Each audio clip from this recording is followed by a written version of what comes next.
It's about 6 o'clock in the morning. I'm just going to bed. And I see one of the most impossibly disgusting things I've ever seen in my life. May I repeat that? It is 6 o'clock in the morning. I am just going to bed. I lay down under the comfort of my blanket, start sucking my thumb, curl up with my teddy bear, and I put on the X-Files just like every other morning because I've got nerd swag. So I'm sitting there, just laying in bed, and my wife is a teacher, therefore she's just getting up. Ha ha. I get to sleep in, bitch. So she, on the other hand, is just getting ready to go to work, and she makes a mistake that we all make here and there, whether or not it be fresh towels or toilet paper. She hops in the shower, gets all wet, which obviously is not helping my morning wood. She gets all wet, and she yells out to me, "Hey, Pone." Yeah, she calls me Pone. She goes, "Hey, I need a towel, 'cause, you know, my job is the dishes, cooking, and all that stuff. Her job is laundry." So she goes, "Hey, I need a towel." And I go, and I make the same moment. You know this change. You know this is the moment where you decide, hey, do you want to do what you don't want to do for the sake of getting yelled at? You evaluate the possible consequences and realize she's gone for the day. At this point, you go ahead and say, fuck it. So I say, "Honey, I'm too comfortable. You have to go get a towel." She whines, whimpers, and complains. Default woman thing. And she goes, "Fine, whatever." And I'm like, GG. So she comes out about 10 minutes later after being out of her shower. I just exaggerated right there. You know women. About 45 minutes later. And she walks in the room, stands right in front of the television. You know, the worst thing you can ever do to a man. She stands right in front of the television. She looks right in my eye. She pulls out the ducky robe. The fucking ducky swag. And dries off her wet body. I know!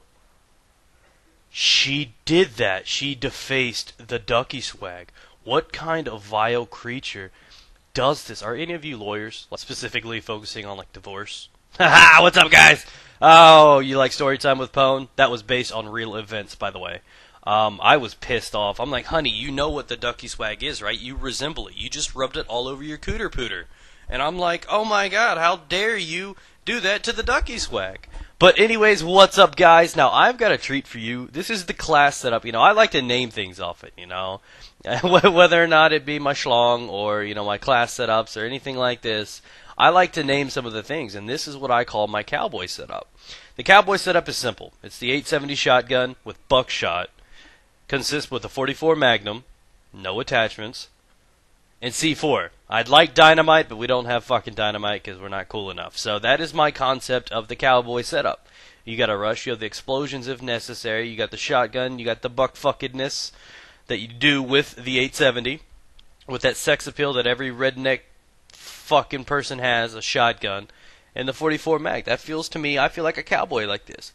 I do. I feel like I just need some sunglasses, a leather jacket, and a few less teeth, and I am ready to go. This feels like the ideal cowboy setup to me, and that's what I feel like. I feel like a badass when I use this, because I'm not only using a setup that is, you know, just mediocre at best, but I'm also using a setup that gives you that confidence. I mean, with both of these weapons, it's hit or miss. With the shotgun, you have the possibility of missing your first shot, and no matter what the other enemy has, if you guys start shooting at the same time and he does not die in the first shot, you die. And it's often that way with the 44. It's so hard to control that recoil unless you spam and get lucky in one of the 6 bullets. It's really hard to maintain. So both of these guns have slow rates of fire to where they are reasonable. So I like that, you know, that whole, you know, put 'em up, cowboy. I love the idea of having a shotgun, and you don't taint the badassedness with a, you know, a red dot sight or something like that. You don't want slugs. You want the buckshot. You want that awesome effect. And this is one of the setups I use it. This is the very first time I did it. I was playing with my buddy Inception, and we were playing a little bit. And I just told him, I'm like, "Yo, fucking tree. I'm sorry. Yeah, apparently I'm sitting here waiting on this guy. I saw his little cankles walk through. Get mid-air buck fucked. Oh, I like how he landed. That's adorable. Get caught in the railing. It's like a flying squirrel mishap. But anyways, like I was saying, I was trying to do my best. These other guys are really, really good. There were a lot of M16 users on the other team, so you got a lot of tryhards, a lot of skilled players, and I've got my Cowboy set up, because we're just stubborn like that. We're gonna treat you like we would our cousins, and fuck you. So I basically sat here and I was telling him, hey, go try this setup. So we're sitting here both using this setup. I don't know if he was using it this game or started using it the next game, and he realized the sex appeal of this weapon combination. This is like a really, really cool combination. Now, maybe, that was close, but maybe not the ideal setup for a map like Sin. And I know you guys are like, what? Sin's a small map. I know it's a small map. It's a great map, but there are also a lot more medium range to long range fights in hallways and streets than there are close range. I mean, take for example the second area of MCOMs and this set of MCOMs. Getting to the small areas where you give yourself an advantage with a shotgun is the difficult part. So I like the challenge of having something like this. I'm not one of those guys that uses the assault loadout a lot. I like to fuck around and mess around with weapons like this.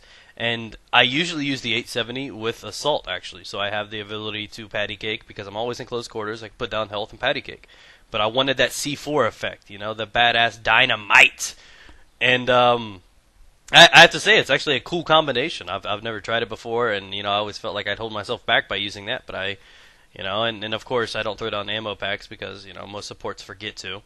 But I have to admit that you guys should try this out because there's something about it that makes you just feel like a badass while doing it. What's up, Mr. Stairs? Oh, you have a friend. Sleepover.